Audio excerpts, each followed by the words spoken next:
Hello everyone, welcome back to my channel, and here is Sandhya back with a new topic. And today's video will be the continuation for part 1 and part 2 of active and passive voice.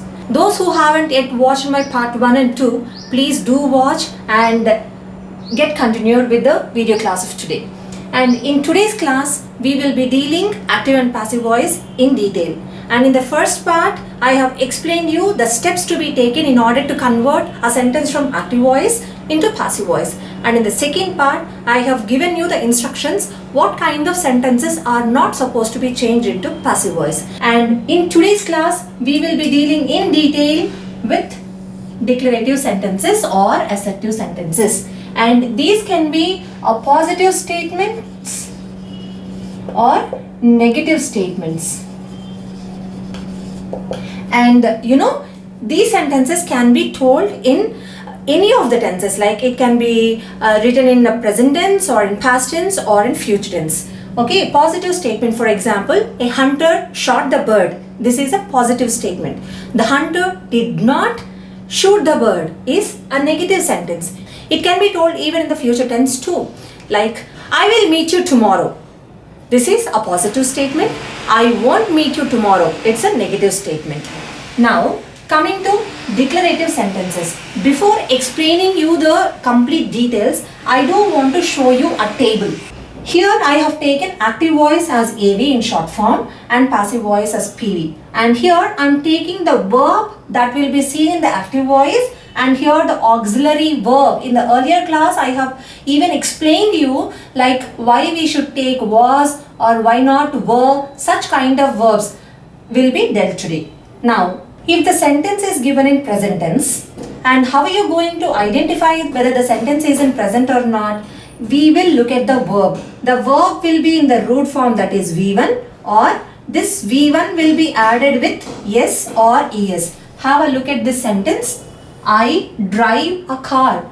In this is the verb, and this is the root form of the verb. We call it V1. So I drive a car. Now this is the subject and this is the object. Now as per the rules, we need to start with the object, and the answer would be a car. You need to select the correct be form from this one. Whenever you identify the verb to be in present tense, immediately you should remember these auxiliary verbs in your mind. So a car is considered to be a singular one. We will be taking a car is. A car is. Now as per the rules, for each and every sentence we are supposed to take V3 form. A car is driven by. This I will be changed to me. I'll be writing the answer here. A car is driven by me. Here this is the object which is placed at the beginning of the sentence. We have taken is from the table, and we have taken the third form of the verb given over here, and we took the preposition by, and this I is changed to me. And coming to the next example, I told V1 plus yes or es. That means clean is the root form of the verb, that is V1. For this V1, yes is added. Okay, Radha cleans our house. So Radha is the subject, cleans is the verb, our house is the object. Now let us start from our house. Our house, now our house is, once again it's is because it's singular. Our house is clean, third form is cleaned. Our house is cleaned by Radha. Now coming to past tense. Suppose in the given sentence, if the verb is in past tense, have a look at this sentence. I have taken an example here. Chased. This is in past tense. When you identify that the verb given is in past tense, immediately the be form to be remembered, that is the auxiliary verb to be remembered, are was or were, depending upon the object's number. Now the dog chased the car. In this, the car is the object. It is singular. Now start with the car. The car. Now which would be suitable? It is was. Suppose if it is cars, then you need to take were, because this is in past tense. You are not supposed to write the car is chased. As this is in past tense, you need to select the verb that suits in past tense only. You need to learn this table by heart so that you will master how to write the helping verbs while writing passive voice. The car was. Now let us see the third form of chased. Chase, chased, chased. And the third form once again, it's chased by the dog. Now let us see the future tense. How will you identify a sentence in future tense? We will have either will or shall in the sentence. That is an indication to tell that the sentence is in future tense. Whenever it has will or shall, your answer should be written with will be or shall be followed by V3 form. In each and every sentence you are supposed to take only V3 form. Now, I will paint the door. Now the door is the object. So start with the door. The door. Now what are you supposed to take? You can take will be or shall be. But as this is a third person, we will be taking only will be. Shall be will be used with I shall be or we shall be. Even here I have used I will. Instead of I will, we can take I shall also. Now for the door, shall be will not match. Okay, so I will be taking will be. Okay, the door will be. Now let us see the third form of the verb paint. Paint, painted and painted. So the third form is once again painted. Painted by, as I told, this I will be changed to me. So this is all about present tense, past tense and future tense. Now coming to continuous tense. What is this continuous tense? In the sentence, you will have an ing form added to the main verb. See, the boys are playing kabaddi. In this, playing is the main verb. For this main verb, see, ing form got added. So that's an indication to say that it is in continuous tense. Now you need to check whether that is present continuous or past continuous. Have a look here. Are. Are can be seen only in present tense. That means the sentence is given in present continuous. Sometimes it will be given even in past continuous. So accordingly you are supposed to change the answer. Write the answer in passive voice. Now whenever you see ing form in the sentence, you are supposed to use being in the passive voice. Now let us start with the object kabaddi. Kabaddi is once again singular. Kabaddi. Now, are we supposed to take is being or was being? As I have already told you, this are is in present tense. We are supposed to select one from this once again. Kabaddi. Kabaddi, as it is singular, we will be taking kabaddi is. As it has ing form here, whenever you see ing form, I told being should be added. I am adding being here.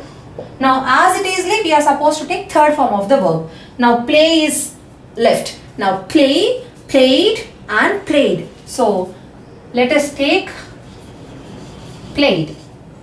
Kabaddi is being played by. Now let us see what the subject is. Now it becomes the object. By the boys.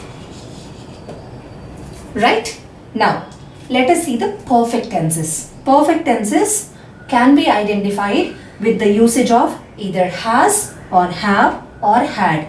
Has and have will be present perfect tense, and when you add had in the sentence, that will be considered the past perfect sentence. So when you see any of these words in your sentence, remember that it is in perfect tense and you are supposed to add been to that one. Okay, has and have present tense and had past perfect. This is present perfect and had is the past perfect. Now let us see. Sam has won many medals. Now has is an indication to us that the sentence is in perfect tense. That is a present perfect tense. Now Sam has won many medals. One is the main verb. Now let us start with many medals. Okay, many medals. Now as we have identified that the sentence is in present perfect, then we have to select one from these two. Let us see which would be suitable. Many medals has. Is it sounding right? No way, because this is a plural form of the object. So many medals have. Suppose if only a single medal is there, like a medal, if only singular form of an object is given, then you are supposed to take has. And let's not stick to the point like whenever has comes, immediately you need to write has been, or whenever have is given in the sentence, you are supposed to write have been. Not like that. And even somebody has some other assumption like whenever has comes, you need to take have been, and whenever have comes, you need to take has been. That is also not correct. You are supposed to look at the object's number there. If it is singular, you need to take has been. If it is plural, you are supposed to take have been. Now, many medals have been.